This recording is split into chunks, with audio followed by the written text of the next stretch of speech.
Hi everyone, hope you are doing well from wherever you're watching this channel, depending on your time zone.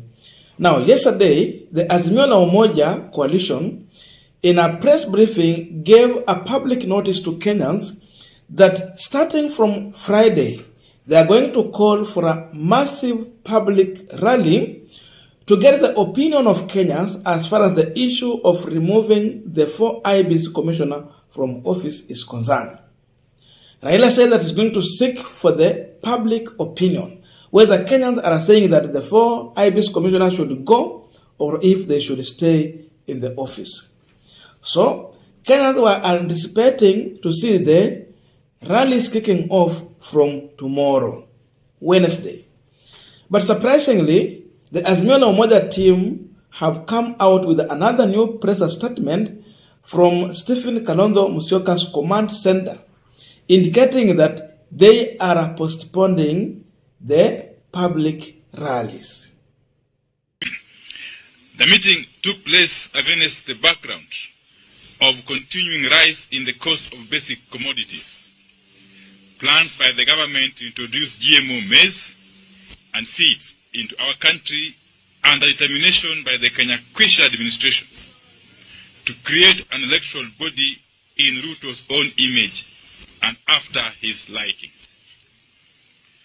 That push to reorganize the IBC is camouflaged as a trial of the 4 IBC commissioners.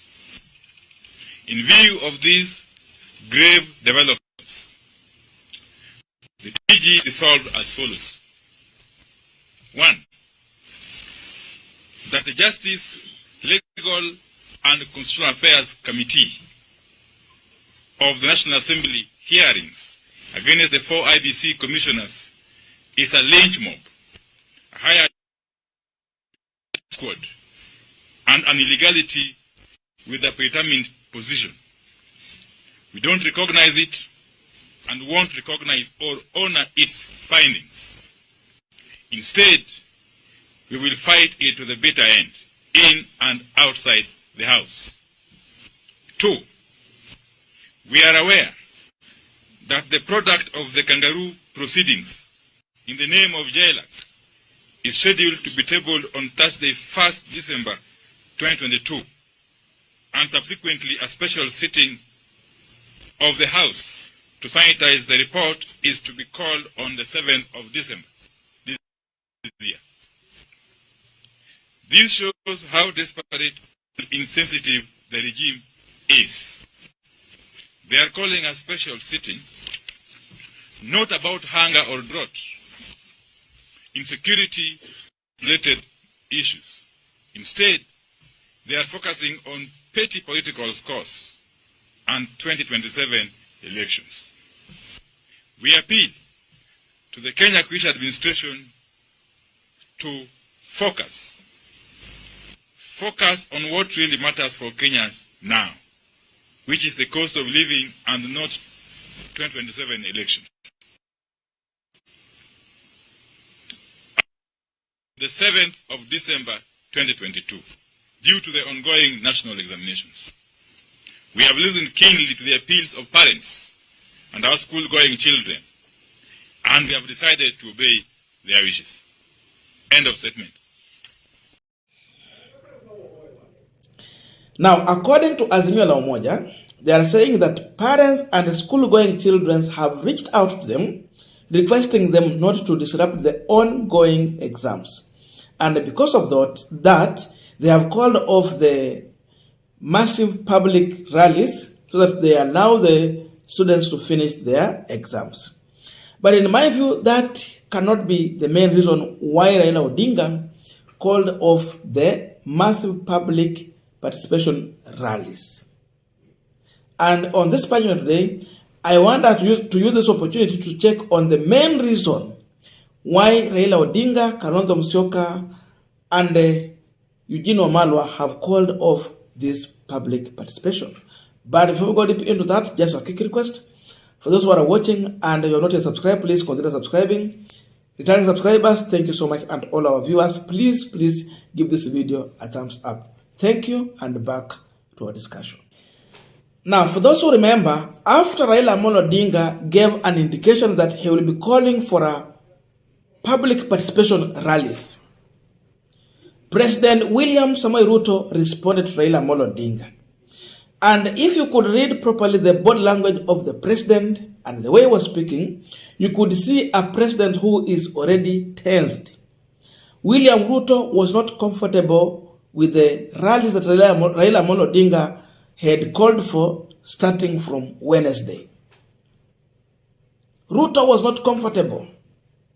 There was panic. And I believe, in my own view, because William Ruto would not want to have demonstrations or rallies that is against him, that is set to incite a public against his leadership in his first term, just 3 months in the office, he would not want to have such a thing. Then maybe the president has tried to reach out to Raila Amolo Odinga using retired President Uhuru Muigai Kenyatta.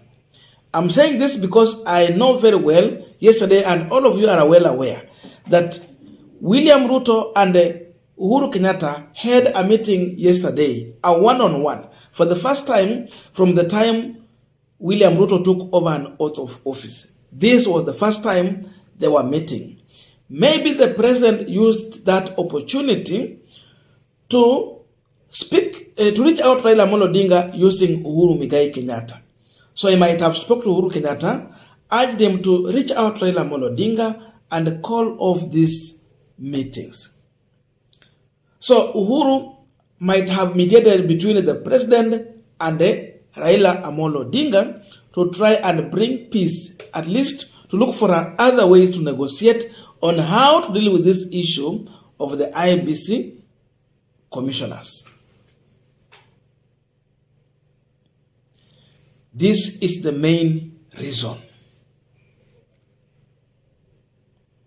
William Ruto does not want the issue of incitement of public against him. He don't want the issue of public rallies because it can turn even into serious demonstrations. He is not comfortable with that. So there is a possibility that Uhuru Kenyatta reached out to Raila Amolo Odinga and he has negotiated with Raila Odinga. I'm saying this because I know very well the only person Raila can listen to as of now, still it is Uhuru Muigai Kenyatta, because Uhuru Kenyatta used his time to support Raila Amolo Odinga in the previous election, even in terms of resources. They have worked closely together. So Raila still has regard and respect for Uhuru Muigai Kenyatta. Therefore, if Uhuru Kenyatta reach out to Raila Amolo Odinga, he can listen to him. He can give him an ear. So it might be Uhuru Kenyatta who has tried to reach out to Raila Amolo Odinga. And maybe Raila and William Samoei Ruto, through Uhuru Kenyatta, they are trying to negotiate to look for another way to sort out the issue of the IEBC commissioners. Raila will not allow William Ruto to run away with this issue of commissioners. Why? Because already we said, Raila, William Ruto, they are a player in the election. And therefore, IEBC is the referee. So one side should not choose the next referee in the next game. So maybe these people are negotiating to sort out this issue in another way. And that could be the reason why Raila Odinga is giving it a chance to see if really that negotiation can pick off or if they can get a solution from there. And if not, you will see Raila Amolo Odinga back on the streets. He will be back on the street unless this thing will be sorted out in another way. And this was going to be very worse for William Samoei Ruto, because already even you have heard them talking about the issue of hunger in this country. He removed the subsidy that Uhuru had put there. People are sleeping hungry. They have talked about the issue of insecurity, They've talked about the issue of drought in this country. There are many things that Ruto need to handle, but he's rushing to deal with the issue of IBC commissioners. So all of these things, you talk about them. You give a chance to the opposition to expose William Samoei Ruto. So Ruto is not comfortable and not yet even ready to deal with some of these issues the way they can come if the public will be excited. That could be the main reason. Of course, the issue of exams going on, it is also another possible reason, so that the children, the students will not be disrupted during the exam times. Because kesho mtihani inaendelea na maandamano tuseme inaendelea, this one can also disrupt. So that can be also another issue, but not the main issue. Because when Raila Odinga was calling for protest, he knew that exams is going to go on. Again, maybe Kalonzo Musyoka, Martha Karua might have sat down with Raila Odinga and in their conversation try to come out with another way to give time to William Samoei Ruto and assume that the meeting they had called for to be treated as a warning shot and give him a time. So maybe it was a warning shot and give him one more chance to make a difference. And if not, they will call for second time and it's going to be very serious. I don't know what to think about this, but that's my view. Thank you. Let us meet in the comment section.